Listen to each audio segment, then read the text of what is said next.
So this is the continuation video. I said before seeing this, I asked you to learn the 4 formulas which was given to you in the previous video. Now we will see few simple problems for your understanding. And if you have not gone through the formulas, please first do that and then come for seeing the problems. Always keep one thing in mind, the base should be very strong, then only the building will be strong.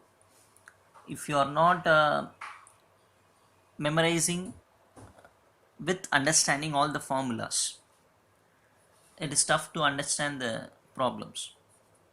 So what I say is, you just try to be strong with the base. Here the base is the formulas. So spend more time for learning the formulas, then you will be you have to spend less time in seeing the problems. If you don't spend more time in reading formulas, then you have to spend huge time for understanding the problems, which is not good. So first go through the formulas clearly, then come for the problems, so that you can easily interrelate each and every step with that formulas. Okay, now we will read out the first question. Problem number 1. If n of p of a is equal to 1024, n of a union b is 15, n of p of b is 32, find n of a intersection b. So this is the question. 3 values are given to us. We need to find one value, n of a intersection b. So how we are going to do is, first we are seeing what are all the things given to us. N of p of a is 1024. So we are writing, it is given n of p of a is equal to 1024. Now immediately what I am trying is, I am writing this 1024 as 2 to the power of some number. Here 2 to the power of 10. 1024 can be written as 2 to the power of 10. You check it out. 2 to the power of 10. What is the formula that we have learned for n of p of a? Can you guess? N of p of a is equal to, that is why I asked you to memorize the 4 results before coming here. I think you know that n of p of a can be written as 2 power n of a. N of p of a can be written as 2 power n of a. That is why we are writing 1024 as 2 power something. So the power is called n of a. That is why I am writing n of a is equal to 10. Similarly, I am going to take this. N of p of b is equal to 32. 32 can be written as 2 to the power of 5. Since n of p of b is equal to 2 to the power of 5, this 5 is nothing but number of element present in this set, that is n of b. So from the first clue that was given to us, we found out n of a. From this, we found out what is n of b. What is our aim? Our aim is to find n of a intersection b. So I am writing this formula.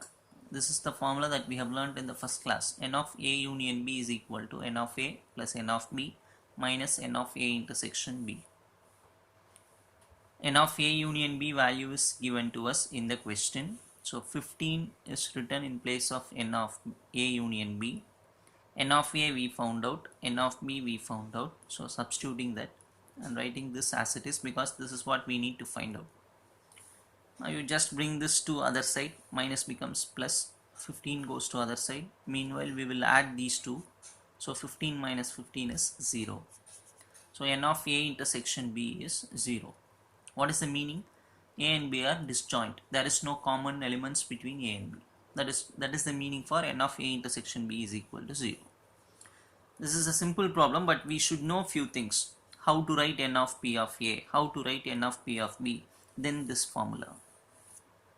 I hope you will understand this, and we will go for the next sum. Problem number 2. If n of a intersection b is given 3, n of a union b is also given, it is 10.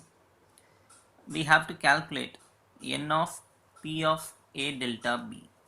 Don't get confused. A delta B means A symmetric difference B. P of A delta B means power set of A delta B. N of P of A delta B, the meaning is number of elements present in the power set of A delta B.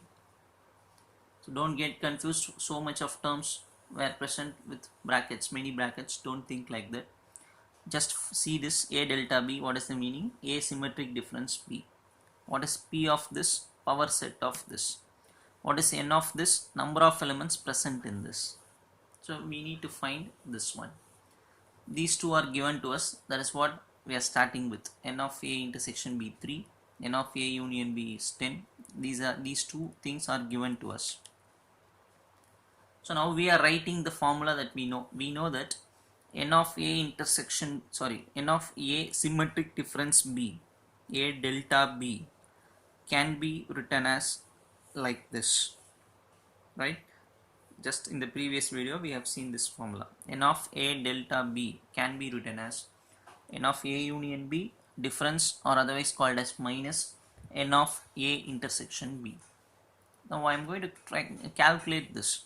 N of A intersection B can be equal to N of A union B value is given to us 10. N of A intersection B value is given to us 3. Subtract and get the answer as 7. What is 7 actually? N of A delta B. What is the meaning of N of A delta B? Number of elements present in A delta B. What is the meaning? Number of elements present in A delta B is 7. So in the set, if there are 7 elements, how many elements will be there in the power set? In the set we have 7 elements. Then how to calculate how many elements are there in the power set? What is the formula? 2 to the power of number of elements in the set. Here the number of element in the set is 7. So 2 power 7 is 128. Any confusion? Once again I repeat, these two are given to us. We know this formula from which we can calculate this easily. N of A delta B is 7. What is N of A delta B? We have to know clearly. Number of elements present in A delta B. What is this? Number of elements present in power set of A delta B. So since there are 7 elements present in A delta B, in power set of A delta B, we will have 2 power 7 elements. The reason, suppose if there are 3 elements in A, in power set how many elements we will have? 2 power 3. Similarly, 7 elements are there in A delta B. Therefore, in the power set of A delta B, how many elements we will have? 2 power 7. So answer is 128. So these are two simple problems, but you should understand each and every line very clearly. You should not have the habit of memorizing any sum, which will never help you in your exams, even which will never help you in your real life also. Everything you should know the meaning, then only you have to understand, then you should understand. Memorizing, simply memorizing is of no use for you. So I hope you will understand these two problems. So if any homework is given in similar type, you should be able to do. Okay, we will see few more problems in the next video to come, right? Thank you, children.